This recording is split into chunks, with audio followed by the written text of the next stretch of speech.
Astaghfirullah. Ada 3 zikir yang tidak boleh lepas pada lisan kita untuk diucapkan setiap hari, karena zikir ini berkaitan dengan 3 perkara. Pertama, untuk mendawamkan nikmat, supaya nikmat yang Allah Subhanahu wa taala anugerahkan itu senantiasa dijaga dan ditambah. Yang kedua, untuk menambah rizki bagi yang mungkin lambat rizkinya, maka Allah Subhanahu wa taala akan segerakan rizkinya.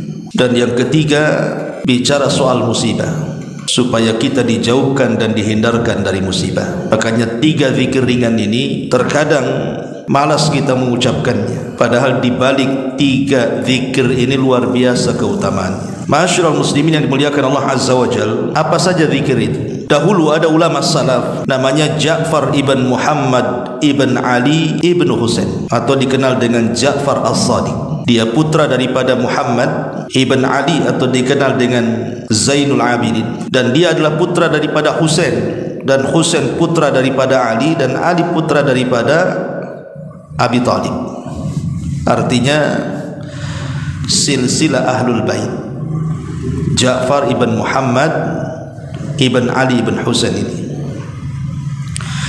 dia punya murid seorang ulama besar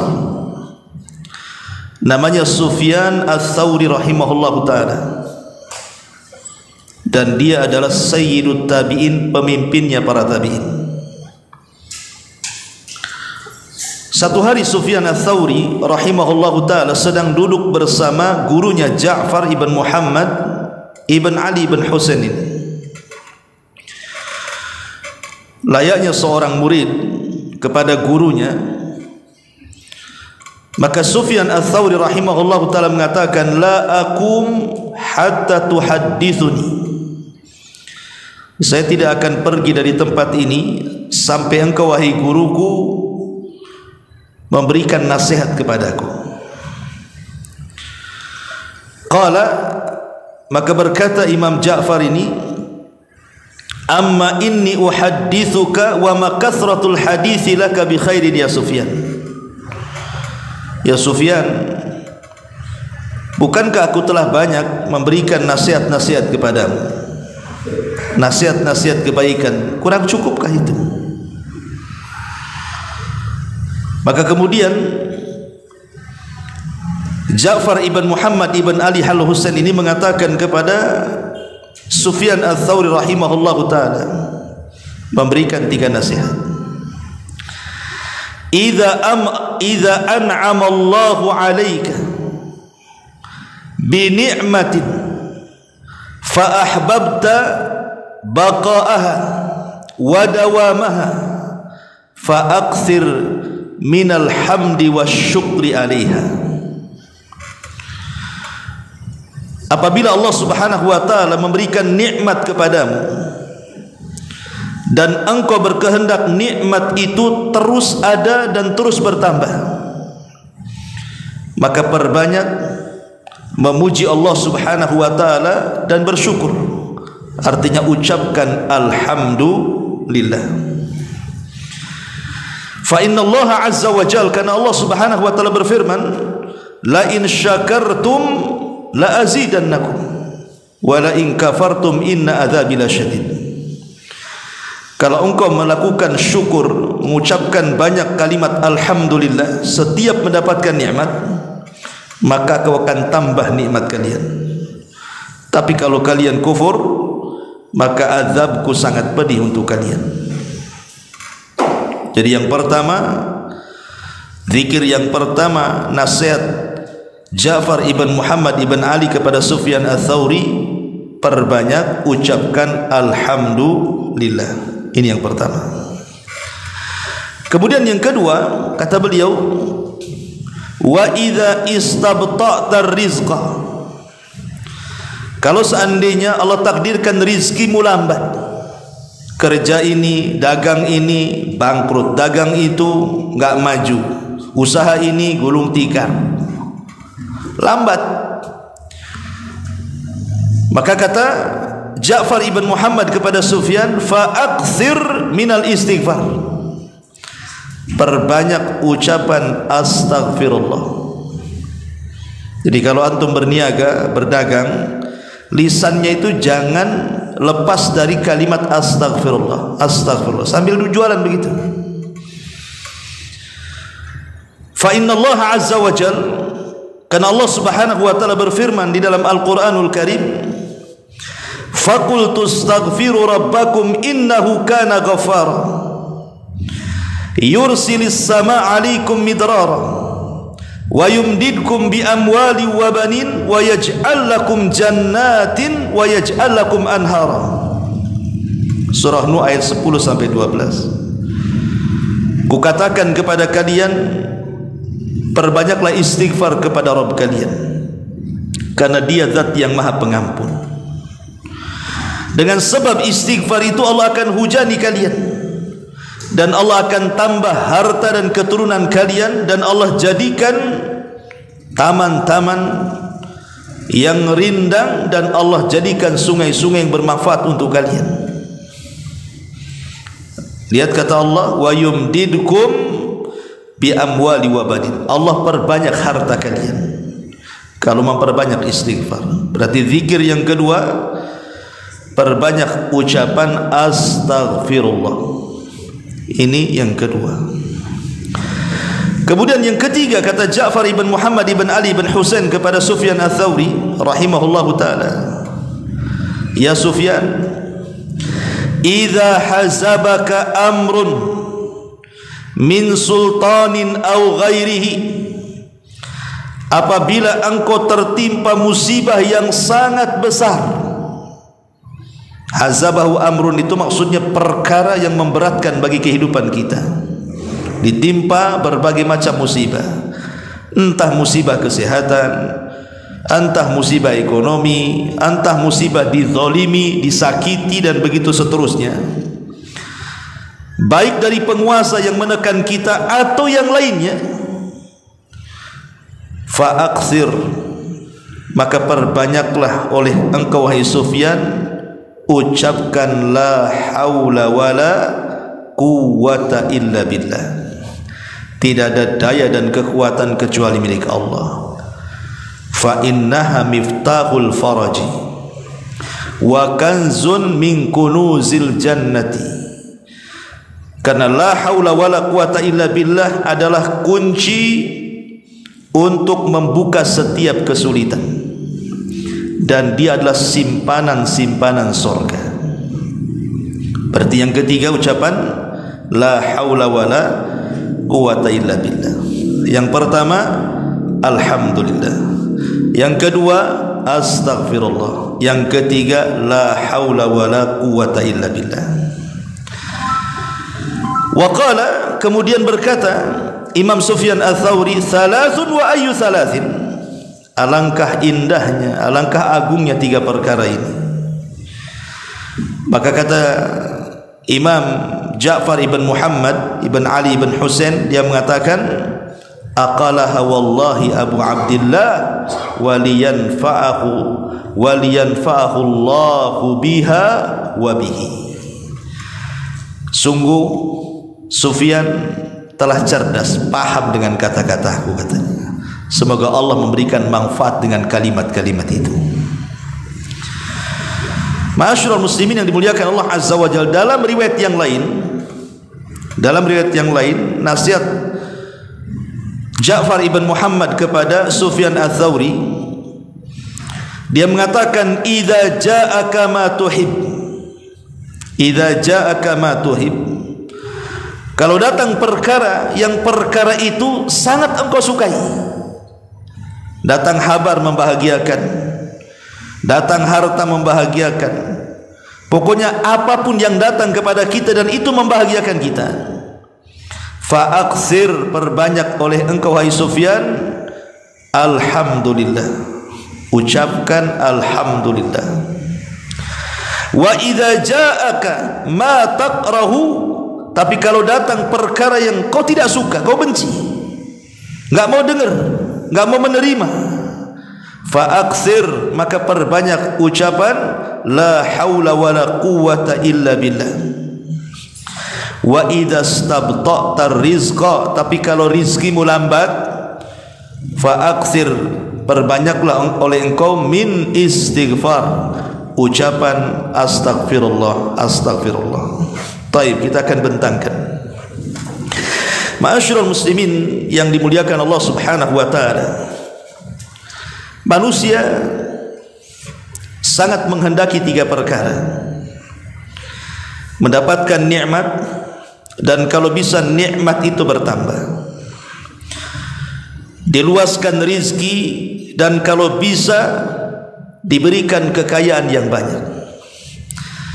Yang ketiga, dihindarkan dari musibah, tidak tersentuh sakit, tidak ada masalah, hidupnya happy. Itulah manusia. Keinginan kita kan cuma 3 di dunia ini. Apa keinginan antum itu? Kecuali 3 perkara ini yang kita inginkan. Dapat nikmat, ya, nikmat apa saja. Istri nikmat, anak-anak nikmat, pekerjaan nikmat, kesehatan nikmat, bisa ke sana kemari nikmat. Nikmat itu banyak. Termasuk nikmat yang paling besar, nikmat Islam, nikmat iman, nikmat redha dengan pemberian Allah Azza wa Jalla, nikmat taubat, dan begitu seterusnya. Nikmat itu luas. Karena Allah Subhanahu wa taala mengatakan, wa in ta'uddu nikmatallahi la tuhsuha. Kalau engkau hendak menghitung nikmat Allah, enggak mungkin kehitung. Saking banyaknya nikmat Allah itu. Dan manusia itu paling suka mendapatkan nikmat dan tidak suka mendapatkan adab. Manusia itu paling suka mendapatkan nikmat kan? Antum dipuji, senang. Antum dicela, tidak mau. Ya.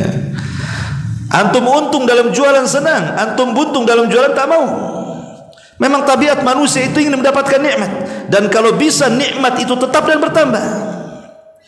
Yang kedua, manusia itu ingin diluaskan rezekinya. Kalau bisa usaha apa saja untung. Buka ini untung, buka itu untung. Ini buka ini buntung, buka itu buntung lagi kan. Saya buntang-buntung aja kan. Tak maulah manusia itu. Dan manusia tidak mau terkena musibah. Manusia itu tidak mau. Makanya kenapa kemudian orang baru menghargai kesehatan itu setelah dia sakit. Saya punya kawan satu orang dulu di masa mudanya dia tidak peduli dengan kesehatan, makan sembarang, kesana kemari menghabiskan uang poya-poya dan begitu seterusnya. Akhirnya sudah tua, umurnya sudah 60 sekarang. Penyakit banyak sekali, komplikasi di mana-mana. Bahkan setiap hari dia harus konsumsi obat. Kalau dia tidak mengonsumsi obat langsung pingsan. Baru dia terfikir, nasihati saya dan yang lainnya, jaga kesehatan Ustaz katanya. Jaga kesehatan Ustaz. Kalau saya tahu setua ini seperti ini, tentu dulu akan saya jaga kesehatan. Orang itu baru tahu nikmat sehat setelah dia sakit. Jadi orang itu kan tidak mau ditimpa musibah itu. Mana ada orang mau kena musibah? Enggak mau. Orang itu ingin mendapatkan nikmat, diluaskan rezekinya, dia jauhkan dari musibah kan. Lah di sini ada solusi. Kalau kita ingin mendapatkan nikmat dan nikmat itu didawamkan Allah, kalau kita ingin diluaskan rezekinya dan itu Allah luaskan rezeki kita dan dijauhkan dari musibah, di sini nasihat siapa? Ja'far ibn Muhammad ibn Ali ibn Husain kepada Sufyan al-Thawri, lakukan 3 perkara, dawamkan 3 zikir. Pertama, kalau mendapatkan nikmat jangan diam saja, alhamdulillah. Yang kedua, kalau diuji usahanya masih gagal-gagal terus, berarti kurang istighfar itu orang itu. Dan yang ketiga, kalau kita dizalimi, disakiti, ada hal-hal yang tidak enak bagi kita, perbanyak kalimat la haula wala quwata illa billah. Pertama, ucapan alhamdulillah. Ucapan alhamdulillah itu ucapan yang ajaib ikhwan, karena semua makhluk mengucapkannya. Tidak manusia, tidak jin, tidak malaikat. Bahkan semua yang Allah Subhanahu wa taala ciptakan di alam semesta ini, kalau kita perdengarkan, Allah memperdengarkan tasbih mereka kepada kita, pasti kita akan mendengar mereka mengucapkan alhamdulillah. Mana dalilnya? Allah Subhanahu wa taala berfirman, wa in min kulli syai'in illa yusabbihuna bihamdihi walakin la yafqahuna walakin la tafqahuna tasbihahum. Tidaklah segala sesuatu yang Allah ciptakan kecuali mereka bertasbih dengan cara apa? Bihamdi, memuji Allah, mengucapkan alhamdulillah. Tapi engkau tidak tahu tasbih mereka. Jadi kalau seandainya pintu ini diperdengarkan dia bertasbih, maka pintu ini akan mengucapkan alhamdulillah. Jika kipas itu diperdengarkan tasbihnya, maka kipas itu akan mengucapkan alhamdulillah. Jika karpet ini diperdengarkan kepada kita, dia sedang bertasbih, tentu kita akan mendengar karpet mengucapkan alhamdulillah, dan begitu seterusnya. Jika antum mendengar suara ayam yang sedang bertasbih, tentu ayam itu akan mengucapkan alhamdulillah, dan begitu seterusnya. Jadi alhamdulillah itu ucapan yang semua makhluk mengucapkannya, karena di dalamnya adalah pujian dan pengagungan kepada Allah Subhanahu wa taala. Dan ucapan alhamdulillah itu masuk kepada semua orang. Orang sehat mengucapkan alhamdulillah, orang sakit mengucapkan alhamdulillah, orang kaya mengucapkan alhamdulillah, orang miskin mengucapkan alhamdulillah. Coba saja antum tanya, datang kepada orang kaya, "Cemana kondisinya?" "Alhamdulillah, bisnis lancar Ustaz." Ya kan?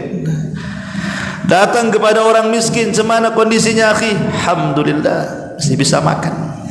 Tetangga tak bisa makan. Datang kepada orang yang sehat, "Cemana kondisinya?" "Alhamdulillah bi khairin." Sehat, olahraga, alhamdulillah. Datang kepada orang sakit, "Cemana kondisinya akhi?" "Alhamdulillah, masih hidup. Kemarin stroke mati." Gitu.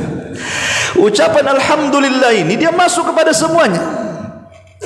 Dan ajaibnya adalah apa kata Hasan Al-Basri rahimahullahu ta'ala. Dia mengatakan, "Ma min rajulin yara ni'matallahi alaihi fayaqulu alhamdulillahi alladhi bi ni'matihi tatimmu salihat illa aghnahu Allahu wa zadahu min fadli." Apa kata Imam Hasan Al-Basri rahimahullahu ta'ala? Tidaklah seseorang ketika dia melihat nikmat Allah Subhanahu wa taala yang sampai kepadanya, dia pun mengucapkan alhamdulillah. Jadi tidaklah seseorang yang melihat nikmat Allah, antum diberikan kesembuhan, alhamdulillah. Berhasil dari operasi, alhamdulillah. Berniaga kemudian dapat untung, alhamdulillah. Apalagi kalau kita pandai ini bersyukur, ikhwatu fillah, muliakan Allah Subhanahu wa taala. Ketika kita mendapatkan nikmat kemudian kita katakan alhamdulillahilladzi bi ni'matihi tatimmu shalihat. Segala puja dan puji hanya milik Allah, dengan nikmatnya sempurnalah amalan-amalan saleh. Apa kata Hasan Al-Basri? Illa aghnahu Allah, kecuali Allah akan memberikan kekayaan dan kecukupan kepadanya, wa zadahu min fadli, dan Allah akan tambah nikmatnya. Jadi kalau antum ya dapat istri satu, alhamdulillah, kira-kira ditambahkan nanti. Ya. Kan la in syakartum la azidannakum, kalau engkau bersyukur ku tambahkan itu. Ya. Amin. Bapak-bapak yang di atas, innalillahi wa inna ilaihi rajiun, yang di atas, yang ibu-ibu ya. Taib. Intinya bahwa lihat bagaimana Hasan Al-Basri mengatakan, kalau seseorang itu mendapatkan nikmat dari Allah, maka ucapkan alhamdulillah. Alhamdulillahilladzi bi ni'matihi tatimmu shalihat. Maka Allah akan cukupkan kehidupan kita dan Allah akan tambah nikmatnya. La in syakartum la azidannakum. Karena kalimat alhamdulillah ini kalimat yang mulia. Al-Quran dimulai dengan kalimat alhamdulillah, karena surah Al-Fatihah itu ayat yang pertama alhamdulillah. Bismillah itu bukan bagian daripada Al-Fatihah kecuali dalam mazhab Syafi'i. Kemudian juga alhamdulillah kalimat yang dicintai Allah. Bagaimana tidak dicintai Allah? Kalimat itu pujian, antum aja dipuji suka. Walillahi masalul a'la. Maka Allah lebih utama lagi kalau kita mengucapkan alhamdulillah, Allah suka tuh. Bahkan kalimat alhamdulillah dianjurkan dibaca pada banyak tempat. Apabila antum melihat ada orang yang kecelakaan, mungkin akalnya kurang, gilalah dia. Ketika antum melihat orang gila, antum katakan apa? Alhamdulillah, bahwa aku tidak gila seperti dia. Ya. Ketika ada orang kecelakaan, brak gitu depan antum, mati satunya pula cacat permanen, kita katakan alhamdulillah. Jangan kedengaran orang yang kecelakaan marah dia. Apa pula aku kecelakaan, kau bilang alhamdulillah. Maksudnya alhamdulillah, aku tidak kecelakaan seperti dia. Allah masih menjaga aku. Ya. Jadi kata Nabi SAW, man ra'a mubtalan, barang siapa yang melihat orang yang diuji, ditimpa musibah, faqala, dan dia mengatakan alhamdulillahilladzi afani mimma ibtalaka bihi wa faddalani ala katsiri mimman khalaqa tafdila illa ufiya min dzalikal bala.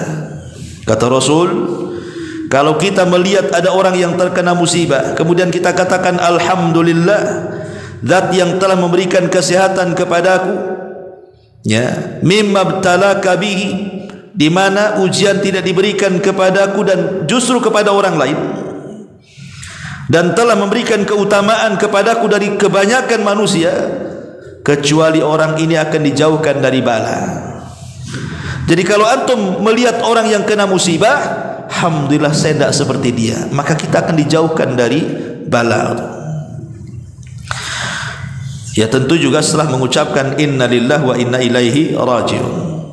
Kemudian juga disyariatkan ketika habis bersin, alhamdulillah. Kalau antum bersin alhamdulillah, kan begitu, maka dijawab yarhamukallah, karena bersin itu menghilangkan penyakit. Alhamdulillah Allah berikan bersin. Kemudian juga dibaca setiap solat. Selepas antum solat ada zikir, kan, baca alhamdulillah 33 kali. Kemudian juga dibaca setelah makan dan minum, antum membaca alhamdulillah. Bahkan ketika antum bangun dari tidur, antum pun juga mengatakan alhamdulillahilladzi ahyana ba'da ma amatana wa ilaihin nusyur. Alhamdulillah masih dihidupkan. Betapa banyak orang tidur gak hidup lagi. Ketika kita dibangunkan, alhamdulillah masih hidup. Ya, cubit dulu, masih sakit, masih hidup berarti. Masih bisa beramal lagi maksudnya. Kemudian juga alhamdulillah dibaca ketika hendak tidur. Ma'asyiral muslimin, sampai Umar ibn Khattab radhiyallahu an, apabila dia masuk pasar, kemudian dia mengatakan fala yalqu ahadan min ashabihi illa wa yas'aluhu. Umar itu kalau masuk pasar, tidak ada satupun orang di pasar kecuali ditanya, kaifa haluk, bagaimana kondisimu? Maka semua yang ditanya seperti itu akan mengucapkan alhamdulillah, kan begitu. Kata Umar, ini yang aku mau, engkau mengucapkan kalimat itu.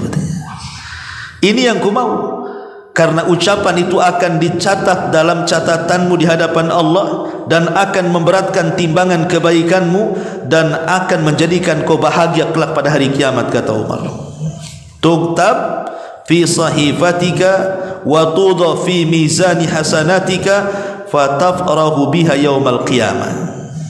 Kalau engkau mengucapkan kalimat itu, kata Umar, itu adalah kalimat terbaik dalam catatanmu, dan itu yang bisa memberatkan timbangan di hadapan Allah, dan engkau akan bahagia dengan kalimat itu. Makanya Abdullah ibn Abbas radhiyallahu anhu meriwayatkan sebuah hadis, walaupun sebagian ulama mendhaifkan riwayat ini, tapi ada juga yang mensahihkan, karena hadis ini sahih ala syarti Muslim. Awal ma yud'a ilal jannati alladina yahmadullaha fi sarra'i wal dharra. Manusia yang pertama kali dipanggil masuk surga.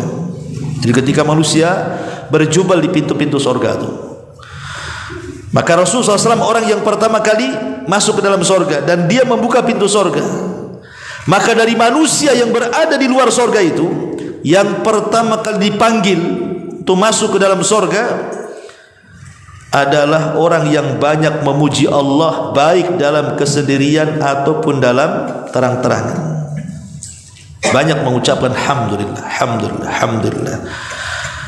Ma'asyiral muslimin yang dimuliakan Allah Subhanahu wa taala. Dari sini kata Imam Ibnul Qayyim rahimahullahu taala, apa kata beliau dalam kitabnya Jala'ul Afham? Wa ummati Rasulillah sallallahu alaihi wasallam humul hammadun yahmaduna Allah 'ala sarra'i wadh-dharra. Wa salatu ummatihi muftatahatun bilhamdi wa khutbatuhu muftatahatun bilhamdi wa kitabatuhu muftatahatun bilhamdi wa biyadihi lawa'ul hamdi yaumal qiyamah wa lamma yasjudu baina yaday rabbih lisyafa'ati wa yu'dhan lahu fiha yahmadu rabbahu bimahamidi yaftahuha alaihi hina idzin. Apa kata Imam Ibnul Qayyim rahimahullahu taala? Umat Muhammad adalah umat yang banyak memuji Allah. Jadi umat Rasul adalah umat yang banyak memuji Allah. Mereka memuji Allah baik dalam kondisi senang ataupun susah. Dan solat umatnya, maksudnya solat 5 waktu, dimulai dengan kalimat alhamdulillah dalam doa iftitah, ya. Dan setiap khutbahnya juga dimulai dengan alhamdulillah, innal hamdalillah. Bahkan para ulama ketika mencatat kitab juga dengan memulai dengan alhamdulillah. Bahkan nanti Rasul akan membawa bendera alhamdu yaumal qiyamah pada hari kiamat, ketika dia sujud di hadapan Allah untuk meminta syafaat, kemudian diberikan syafaat, maka Nabi SAW akan memuji Allah Subhanahu wa ta'ala. Intinya bahwa jangan lepaskan kalimat alhamdulillah. Ada sebuah hadis dari Aisyah radhiyallahu anha, ummul mukminin radhiyallahu anha, idza ra'a ma yasurruhu, kalau engkau melihat sesuatu yang membuat engkau senang, maka ucapkan alhamdulillahilladzi bi ni'matihi tatimmu shalihat. Tapi wa idza ra'a ma yakrah, kalau engkau melihat sesuatu yang engkau tidak suka, maka ucapkan alhamdulillah ala kulli halin. Dibedakan lafadznya ya. Kalau nikmat alhamdulillah, alhamdulillah bi alladzi bi ni'matihi tatimmu shalihat.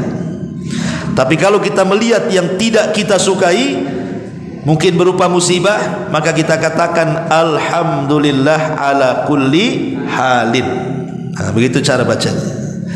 Maka kalau kita terus memuja dan memuji Allah Subhanahu wa taala, maka nasihat Imam Ja'far ibn Muhammad ibn Ali ibn Husain ibn Ali kepada Sufyan Ats-Tsauri rahimahullahu taala, apabila engkau melihat nikmat Allah yang Allah anugerahkan kepadamu dan engkau ingin nikmat itu tetap dan bertambah, maka ucapkan alhamdulillah. Ini yang pertama.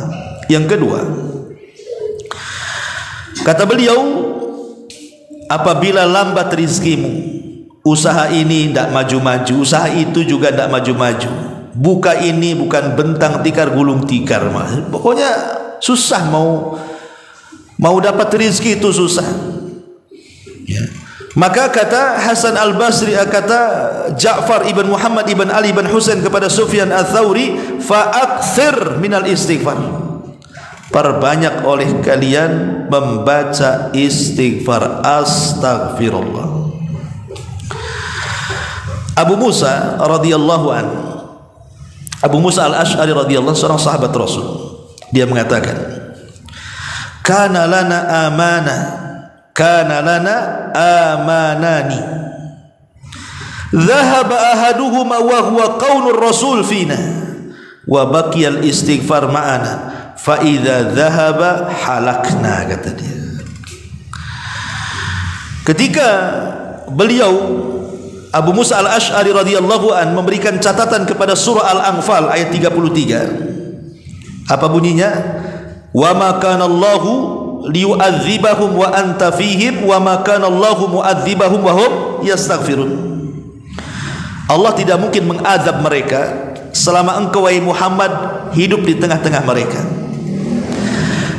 Dan Allah tidak akan mengazab mereka selama mereka masih beristighfar kepada Allah Azza wa Jalla.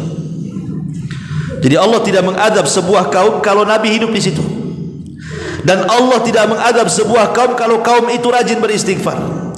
Apa kata Abu Musa al-Ash'ari radhiyallahu, dia mengatakan, kami memiliki dua keamanan.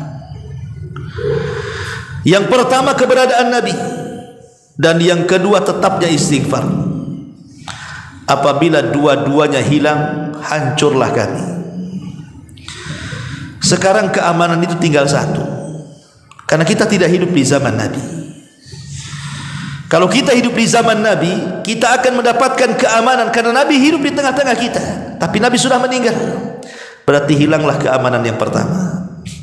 Berarti tinggal keamanan yang kedua. Apa itu? Istighfar. Selama kita istighfar, maka kita aman. Aman dari azab Allah, aman dari siksa Allah, aman dari musibah, aman dari segala-galanya. Dan keamanan itu nikmat Allah terbesar. Nikmat aman itu nikmat Allah terbesar.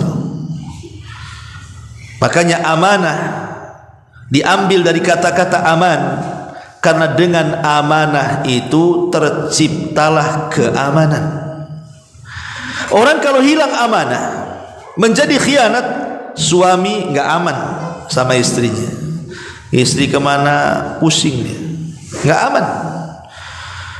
Ya, nanti terbalik juga, suami kemana istri juga tak aman, karena hilang amanah.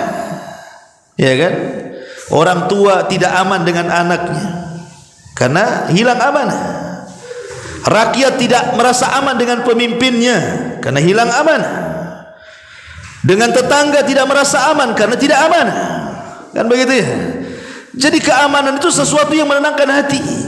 Makanya amanah diambil dari kata aman, karena kalau tegak amanah pasti aman. Akan merasa aman kalau orang amanah semuanya kan. Ma'asyiral muslimin, rumah antum tinggal, apa-apa nggak ada yang nyuri kok, semua amanah. Tapi kalau lingkungan itu tidak aman, banyak pencuri Ustaz, kerjasama dengan satpamnya pula, nggak amanah. Pusing kita ini, mau pergi aja pusing kan, padahal sudah digembok, sudah diteralis lagi kan rumahnya itu, tetap juga taburi garam. Jadi ada orang kalau sudah tidak aman tuh seperti itu, was-was hidupnya kan. Lah salah satu mendapatkan keamanan itu adalah dengan cara memperbanyak istighfar. Ma'asyiral muslimin yang dimuliakan Allah Azza wa Jalla, lah di antara fungsi istighfar yang dinasihatkan oleh Imam Ja'far kepada Sufyan Ats-Tsauri ini adalah apabila telat rizkimu, maka perbanyak istighfar. Apa kata Hasan Al-Basri dalam ucapan beliau? Aktsiru minal istighfar fi buyutikum wa ala mawaidikum wa fi turuqikum wa fi aswaqikum wa fi majalisikum aina ma kuntum fa innakum ma tadrun mata tanzilul maghfirah. Kata Hasan Al-Basri, perbanyak istighfar kalian itu, baik di rumah-rumah kalian, baik di tempat-tempat kumpul kalian, entah di pekerjaan, entah di pasar, entah terserah di mana saja, di jalan-jalan kalian, di pasar-pasar kalian, di majelis-majelis kalian, dimanapun kalian berada, perbanyak istighfar. Karena kita tidak tahu di mana tempat Allah menurunkan ampunan itu, kan kita tidak tahu. Boleh jadi kita istighfar di masjid tidak diampuni, tapi istighfar di jalan diampuni pula karena keikhlasannya. Boleh jadi ketika baca istighfar Allah tidak mengampuni di jalan, di pasar pula karena keikhlasannya, di situ pula ampunan turun. Kita tidak tahu. Dan ampunan turun itulah diiringi dengan apa? Dengan rizki yang akan dibuka dalam kehidupannya. Apabila turun ampunan, berarti barokah akan disebar, rizki akan dibuka. Karena Allah Subhanahu wa taala mengatakan, faqul tastaghfiru rabbakum innahu kana ghafara yursilis samaa 'alaikum midrara wa yumdidkum bi amwalin wa banin. Sebab istighfar itu Allah akan perbanyak harta dan keturunan kalian.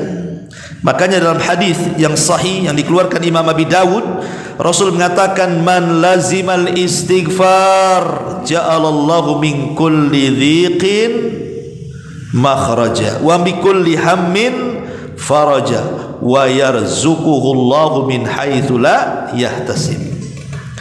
Siapa yang melazimkan istighfar, kata Rasul, maka Allah akan berikan jalan keluar di tengah-tengah kesempitannya.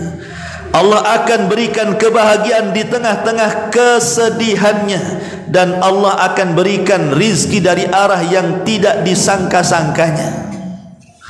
Lihat bagaimana istighfar ini luar biasa, mencarikan jalan keluar, memberikan kebahagiaan, memberikan rizki dari arah yang tidak disangka-sangka dalam hadis ini.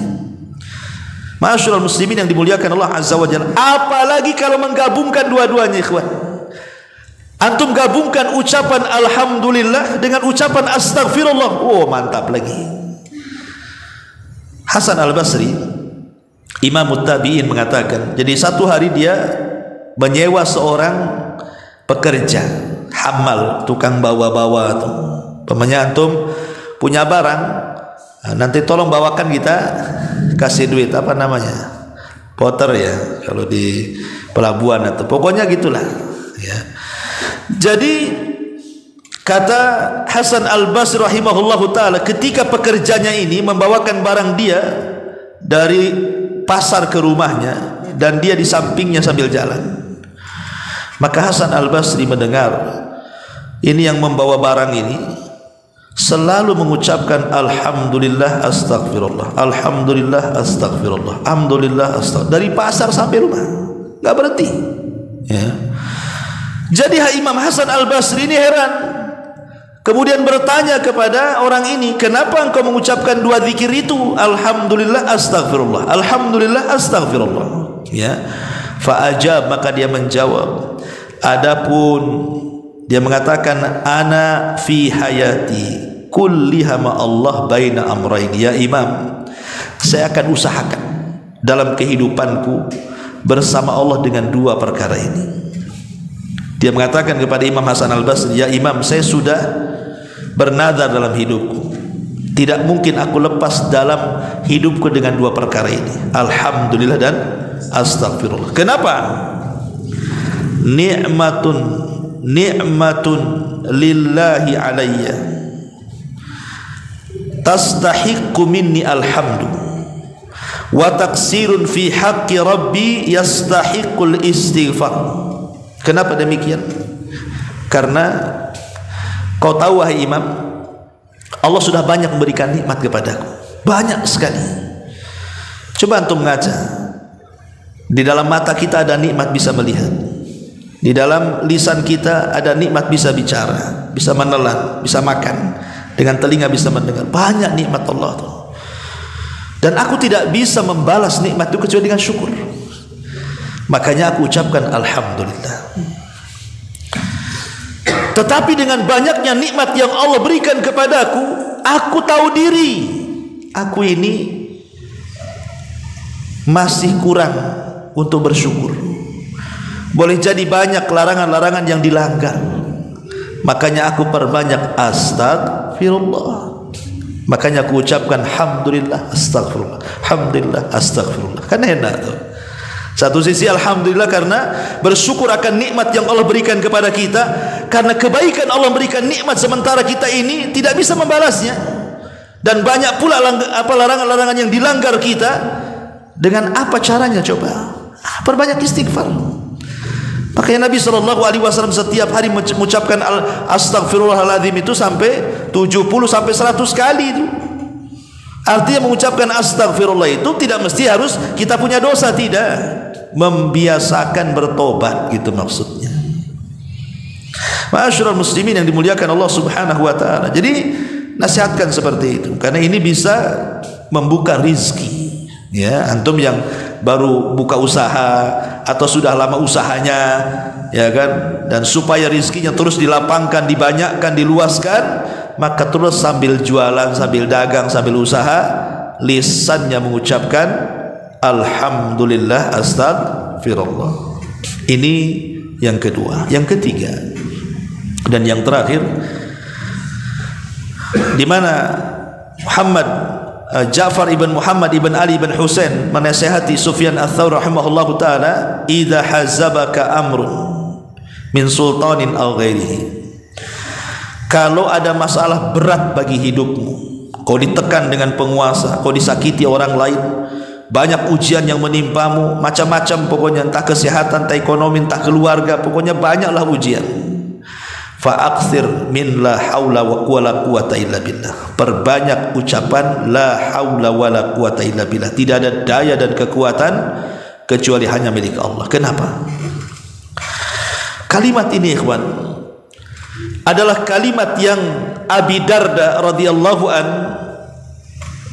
senantiasa diperintah Rasul untuk membacanya setiap hari. Kata Abi Darda radhiyallahu an, "Amarani khalili bisab'in." Kekasihku, maksudnya Nabi, telah berwasiat kepadaku untuk tidak meninggalkan 7 perkara. Apa itu? Hubbul masakin, mencintai orang miskin. Kemudian melihat ke bawah, jangan melihat ke atas. Capek melihat ke atas itu. Ya kan, pegal kan kalau melihat ke atas kan. Lihat ke bawah. Ya. Kemudian yang ketiga, untuk bersilaturahim. Walaupun orang yang kita silaturahim dia pergi, meninggalkan kita. Kemudian yang keempat, jangan meminta-minta. Kemudian yang kelima, mengatakan yang hak walaupun pahit rasanya. Kemudian yang keenam, jangan takut celaan kecuali kepada Allah. Kemudian yang ketujuh, yang terakhir, wa amarani an ukthira min qawli la haula wala quwata illa billah fa innahunna min kanzi tahtil arsy. Dan Rasul memerintahkan untuk terus membaca la haula wala quwata illa billah, karena itu adalah simpanan yang ada di bawah arsy Allah Subhanahu wa taala, alias simpanan surga. Kenapa kalimat ini kalimat ajaib ikhwan, la haula wala quwata illa billah ini? Bahkan kalau kita mendawamkan kalimat ini, orang sakit pun bisa sembuh. Orang sakit bisa sembuh. Ini obat loh, ucapkan kalimat la ilaha illallah itu. Orang malas jadi semangat. Ya. Kemudian orang yang kalah perang bisa jadi menang. Kemudian orang yang ahli maksiat akhirnya berubah menjadi taat. Karena begini, kita sering membahas tauhid kan.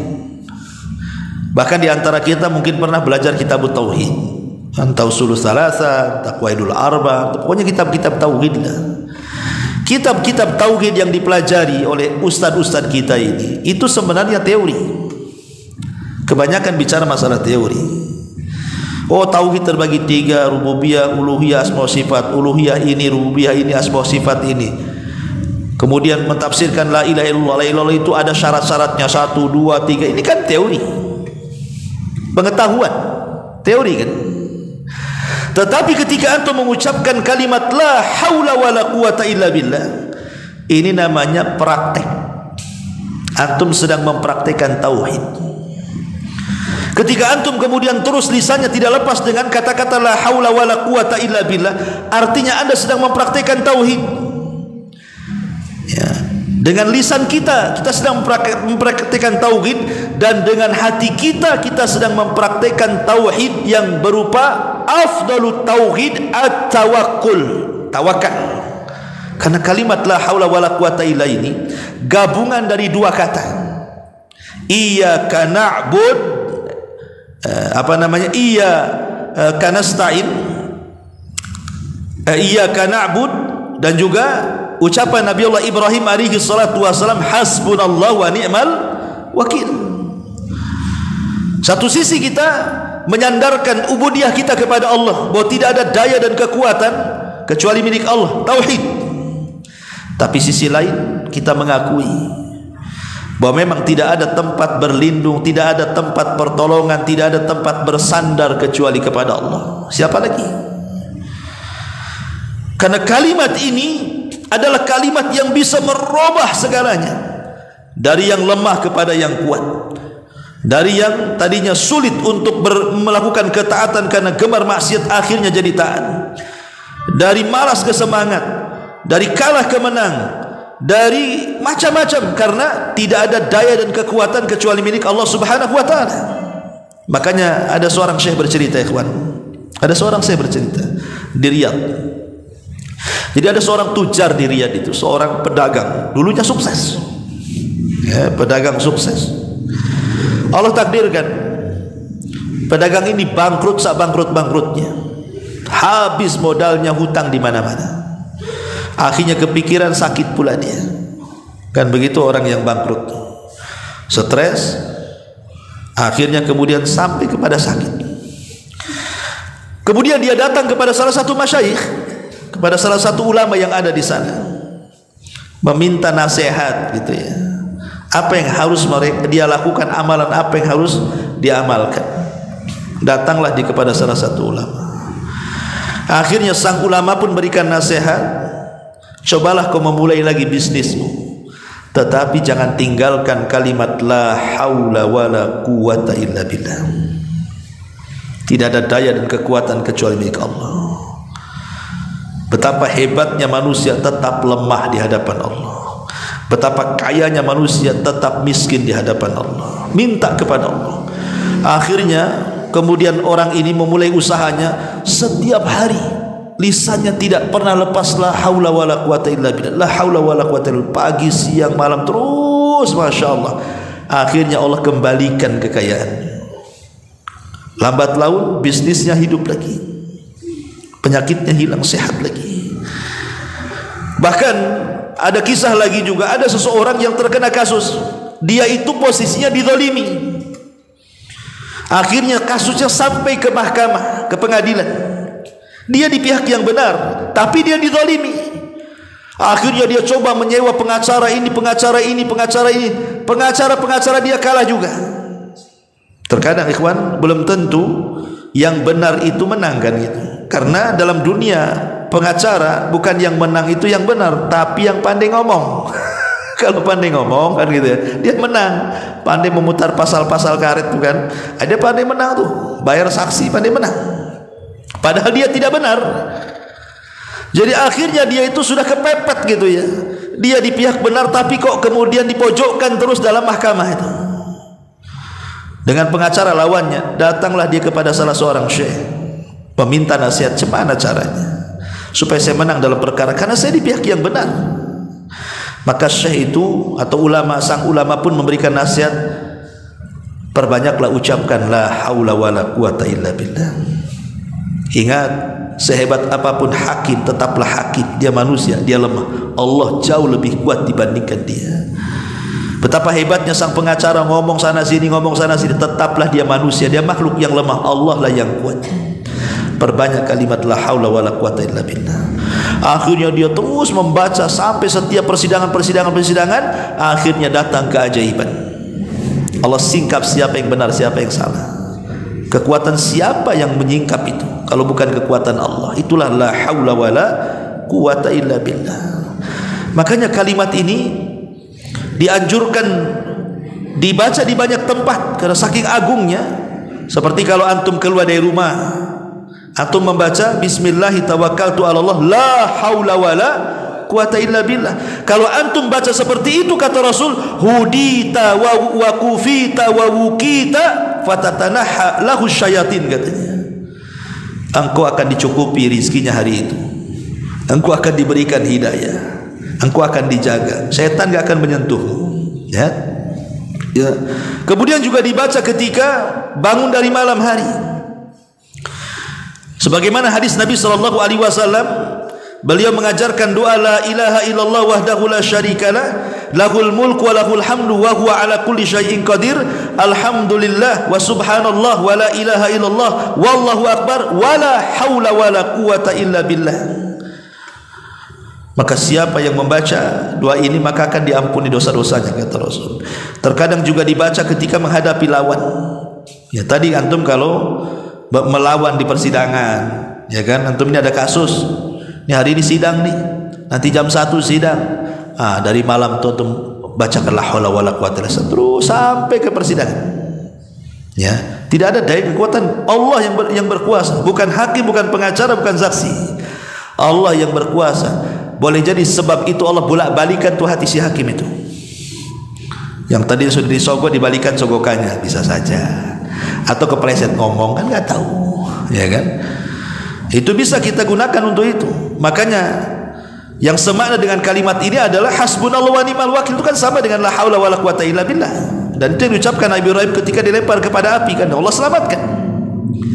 Bahkan ketika mendengar azan hayya 'alas shalah hayya 'alal falah, kita juga mengucapkan la haula wala quwata illa billah. Bahkan ketika indal qurubat, antum ditimpa banyak masalah, banyak kesulitan, ya, tidak bisa keluar dari kesulitan itu, rasanya kiamat, jangan diam saja, jangan mengeluh kepada manusia, apalagi mengeluh kepada Facebook dan juga TikTok, kan gitu.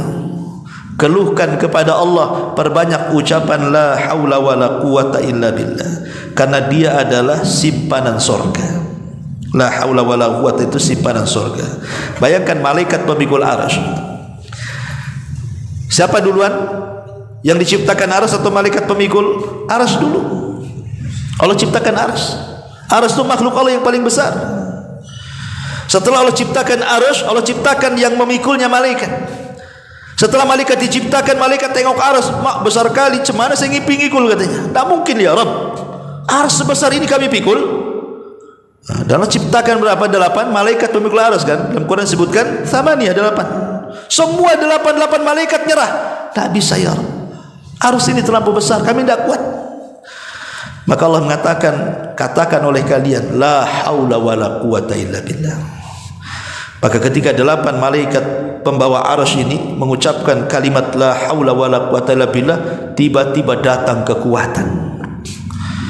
Dan antum tahu besarnya malaikat pemikul arsy, kakinya di dasar bumi, badannya menjulang sampai ke langit ke pertama, kedua, ketujuh, sampai melewati sorga, sampai tanduknya memikul arsy. Sebesar itulah malaikat arsy itu.